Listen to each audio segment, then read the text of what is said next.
Hello my dear friend, welcome back to your channel. तो आज की वीडियो में हम पढ़ने वाले हैं प्रिपरेशन ऑफ कैश बजट के बारे में कि किस तरीके से कैश बजट को प्रिपेयर किया जाता है। 3 स्टेप्स होते हैं कैश बजट को प्रिपेयर करने के लिए। Steps for preparation of cash budget can be summarise as under.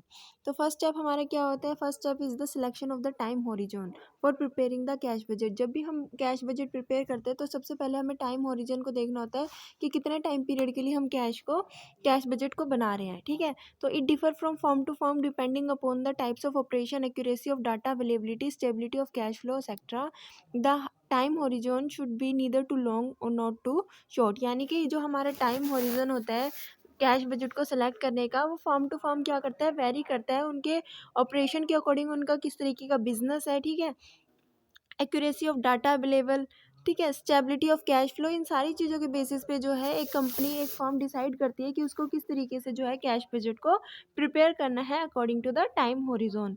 ठीक है, तो इसमें एक बात ये कही गई है कि टाइम हॉरिजॉन जो है वो ज़्यादा लंबा नहीं होना चाहिए और ना ही ज़्यादा शॉर्ट होना चाहिए। ये था हमारा फर्स्ट स्टेप जिसमें हम क्या करते हैं, कैश बजट को सिलेक्ट करते हैं on the basis of time horizon. The seasonality of business should also be considered and the time horizon of the cash budget should cover the seasonal cycle of the business। तो ये देखा जाता है कि कई कई बिजनेस क्या होते हैं, सीजन के अकॉर्डिंग काम करते हैं।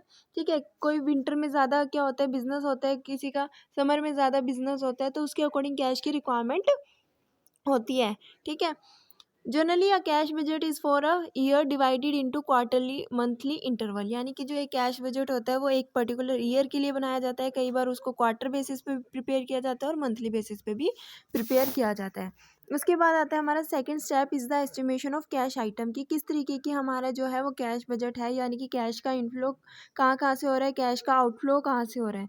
ठीक है, कैश फ्लो के बारे में हम बात करते हैं। The second step is the estimation of the cash item both inflows and outflow over the chosen time horizon. जो भी टाइम होरिजन की हमने बात की थी, जो भी टाइम सेलेक्ट किया था, उस पर्टिकुलर टाइम पे हमारा कितना इनफ्लो हो रहा है, कितना आउटफ्लो हो रहा है।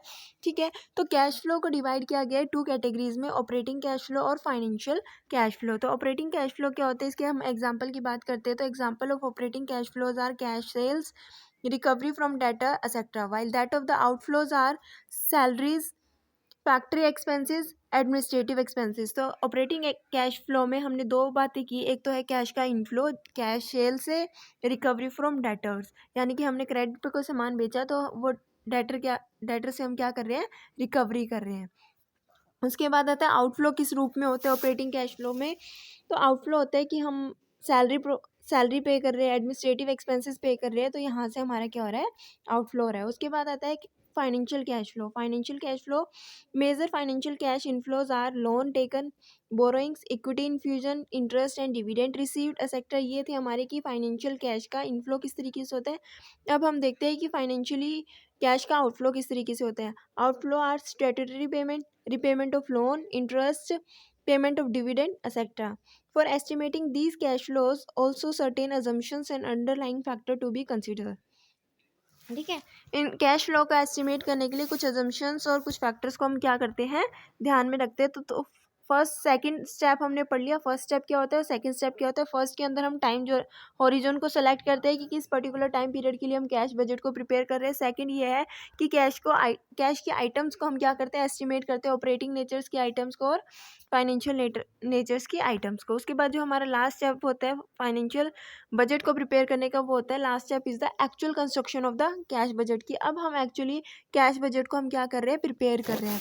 Where in for the selected item horizon both inflows and outflows are identified above are plotted and excess and shortage of the cash at the end of each interval is identified। यानी कि जो first 2 step में हमने किया, पहला हमने time horizon को select किया कि कितने पर्टिकुलर टाइम पीरियड की हमें कैश की रिक्वायरमेंट है। उसके बाद हमने ये देखा कि ऑपरेटिंग एक्सपेंस और ऑपरेटिंग कैश फ्लोज और फाइनेंशियल कैश फ्लोज का हमने उठाया। वहाँ से हमने ये देखा कि कितना एक पर्टिकुलर पीरियड में उस टाइम होरिजन में कितना हमारे पास इनफ्लो हो रहा है, कितना आउटफ्लो हो रहा है।